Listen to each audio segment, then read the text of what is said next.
మంగళగిరిలోని జనసేన కార్యాలయంలో ఇవాల్టి నుంచి 2 రోజుల పాటు కీలక సమావేశాలు జరగనున్నాయి. పీఏసీ చైర్మన్ నాదెండ్ల మనోహర్ తో పాటు పార్టీ ముఖ్య నేతలతో జనసేన అధ్యక్షుడు పవన్ కళ్యాణ్ సమావేశం కానున్నారు. సర్వే ద్వారా జనసేన బలంగా ఉన్న స్థానాల గుర్తింపు విషయం చర్చకు వచ్చే అవకాశం ఉంది. ఇక టీడీపీ పొత్తులో జనసేన పోటీ చేసే స్థానాలపై కీలకంగా చర్చించనున్నారు. విశాఖపట్నం, తూర్పు గోదావరి, కృష్ణా, ప్రకాశం, అనంతపురం జిల్లాల నేతలతో చర్చలు జరపనున్నారు. నేతలతో చర్చలు ముగిసిన తర్వాత జనసేన ఎన్ని స్థానాల్లో పోటీ చేస్తుందనే అంశంపై క్లారిటీ రానుంది. పోటీ చేసే స్థానాలతో పాటు అభ్యర్థుల ఎంపికపైన సమాలోచనలు చేయనున్నారు. నెలాఖరులో చంద్రబాబును పవన్ కలిసి జనసేన ప్రతిపాదనలు తెలియజేయనున్నారు.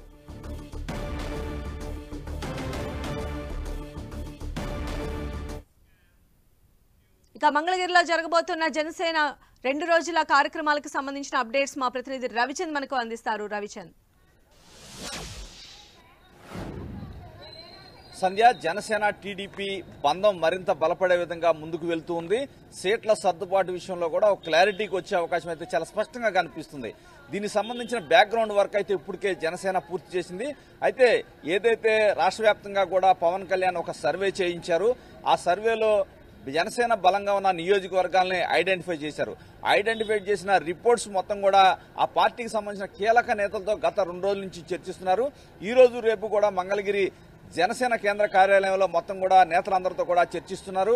ఏదైతే విశాఖపట్నం, అదేవిధంగా తూర్పుగోదావరి, పశ్చిమ గోదావరి, అనంతపురం, గుంటూరు, కృష్ణా జిల్లా నేతలందరితో కూడా నాదెండ్ల మనోహర్తో కలిసి ఆయన చర్చిస్తున్నారు.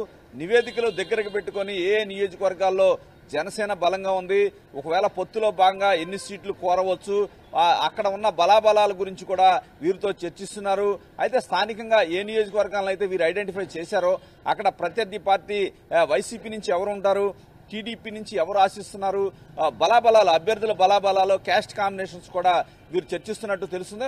ఒక కీలక సమావేశం అన్నమాట. ఇది మొత్తం కూడా 4 రోజుల పాటు జరుగుతాయి. ఇప్పటికే 2 రోజులు పూర్తయినాయి. ఇవాళ రేపు కూడా జరుగుతాయి. ఈ 4 రోజులు జరిగిన తర్వాత తుది నివేదికను తయారు చేసుకుంటారు పవన్ కళ్యాణ్. నెలాఖరులో టీడీపీ అధినేత చంద్రబాబుతో కూడా ఆయన చర్చిస్తారు. ఎన్ని సీట్లు జనసేన కోరబోతుందో కూడా ఆ మీటింగ్ లో చాలా స్పష్టంగా చంద్రబాబుకు చెప్పే అవకాశం ఉంది. ఇప్పుడు వరకు కూడా సోషల్ మీడియాలో వస్తున్న వార్తలు ఏవి నిజం కాదు. ఇప్పుడు గనక మొత్తం కూడా ఏదైతే ఈ నేతలతో చర్చించిన తర్వాత ఫైనల్ ఫిగర్ ఒకటి అనుకుంటారు, ఆ ఫిగర్ ని చంద్రబాబు ముందు పెట్టబోతున్నారు. అదేవిధంగా ఆల్టర్నేటివ్ సీట్స్ కూడా ఇచ్చే అవకాశం ఉంది. ఏదైతే జనసేన కోరుతున్న స్థానాలను పెట్టి ఆల్టర్నేటివ్ గా ఇది కాకపోతే ఇది అనే అంశం కూడా ఇప్పటికే ఒక నివేదికను తయారు చేసుకున్నారు.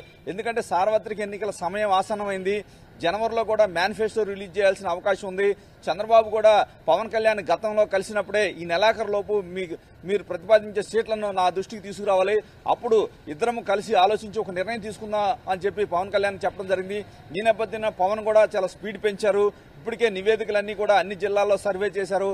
అక్కడి నుంచి మొత్తం కూడా ఆ నివేదికల ఆధారంగా నిర్ణయాలు తీసుకోబోతున్నారు. ఇప్పటికే ఏదైతే శ్రీకాకుళం నుంచి నెల్లూరు వరకు కూడా పూర్తి స్థాయి జనసేనకి కొంత బలం ఉందనుకుంటున్నారు. రాయలసీమలో కొంత వీక్ గా ఉన్నప్పటికీ కూడా కొన్ని పాయింట్లు తిరుపతి కావచ్చు, అదేవిధంగా చిత్తూరు కావచ్చు, అనంతపురం, ఆళ్లగడ్డ, నంద్యాల తదితర ప్రాంతాల్లో కూడా రైల్వే కోడూరు లో కూడా కొంత బలంగా ఉందని చెప్పి జనసేన వర్గాలు అయితే చెప్తున్నాయి. ఈ అన్ని అంశాలు కూడా చర్చల నేపథ్యంలో వస్తూ ఉన్నాయి. రాయలసీమలో ఎన్ని సీట్లు కోరవచ్చు, అదేవిధంగా ఈస్ట్ వెస్ట్ లో ఎన్ని సీట్లను మనం కోరవచ్చు తదితర అంశాలపై ఒక క్లారిటీతో ముందుకు పోయే అవకాశం అయితే కనిపిస్తుంది. సంధ్య, అయితే టీడీపీ జనసేన పొత్తుతో పాటుగా జనసేన పార్టీలోకి వచ్చేటువంటి నాయకులకు సంబంధించి, అంటే చేరికలకు సంబంధించి కూడా ఏమైనా చర్చించే అవకాశాలు ఉన్నాయా? ఎందుకంటే ద్వితీయ శ్రేణి నాయకులు సైతం జనసేనలో చేరడానికి ఇంకా ముందుకు రానటువంటి పరిస్థితి ఉంది కదా. ఇంకా కమింగ్ 3 months లో ఎలక్షన్స్ ఉండబోతున్నాయి కాబట్టి ఎలా, అంటే చేరికలకు సంబంధించి కూడా ఏమైనా డిస్కస్ చేసే అవకాశాలు ఉండొచ్చా? సంధ్య, జనసేన అధినేత పవన్ కళ్యాణ్ మొదటి నుంచి చెప్తున్నారు, ఆయన ఏదైతే వలసవాదులకి టికెట్ల విషయంలో కొంత క్లారిటీతో ఉన్నారు. వారిని ఏది ఆప్షన్ లేకపోతేనే వారికి ప్రాధాన్యత ఇస్తాను, ముందు పార్టీలో ఉన్న వారికి న్యాయం చేయాలని చెప్పి పవన్ కళ్యాణ్ భావిస్తున్నారు. ఇదే విధానాన్ని కూడా ఆయన బలు బహిరంగ సభల్లో కావచ్చు, నాయకులతో సమావేశాల్లో కూడా చెప్తున్నారు. మొదటి నుంచి తన వెంట ఏదైతే గతంలో ప్రజారాజ్యం తర్వాత కూడా తనతో కలిసి వచ్చారు కొంతమంది, అప్పటి నుంచి ఎవరైతే తనతో ఉన్నారో వారికి ప్రాధాన్యత ఇస్తానని కూడా పవన్ కళ్యాణ్ చెప్పారు. ఒకవేళ నాయకత్వం లేని దగ్గర బయట నుంచి వచ్చి వారికి ప్రాధాన్యత ఇస్తానని కూడా చెప్తున్నారు. ఇప్పుడు వరకు కూడా ఏదైతే అధికార పార్టీ నుంచి చాలా మంది నేతలు టికెట్స్ కన్ఫర్మేషన్ చేయమని అడుగుతున్నారు, కానీ టికెట్ కన్ఫర్మేషన్ చేయట్లేదు కాబట్టి రావటం లేదని చెప్తున్నారు. చెప్తున్నారు.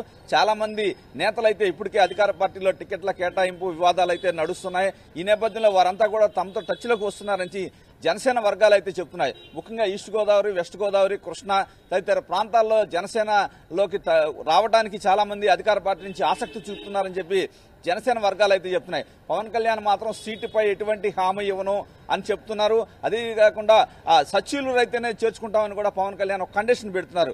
ఈ నేపథ్యంలో త్వరలోనే కొన్ని చేరికలకు గ్రీన్ సిగ్నల్ ఇచ్చే అవకాశం ఉంది. గ్రీన్ సిగ్నల్ ఇచ్చాక చాలా మంది అధికార పార్టీ నుంచి నేతలు జనసేనలోకి వస్తారని చెప్తున్నారు. ఇప్పటికే గత వారం కూడా కొంతమంది ఎన్ఆర్ఐలు కావచ్చు కొన్ని ప్రాంతాల్లో నుంచి చేరికలు అయితే జనసేనలకు ప్రారంభమయ్యాయి. ఏదైతే పవన్ గ్రీన్ సిగ్నల్ ఇచ్చాక నెక్స్ట్ ఏదైతే జనవరి నుంచి చేరికల ఊపందుకునే అవకాశాలు అయితే స్పష్టంగా కనిపిస్తున్నాయి. సంధ్య. రైట్ రవిచంద్.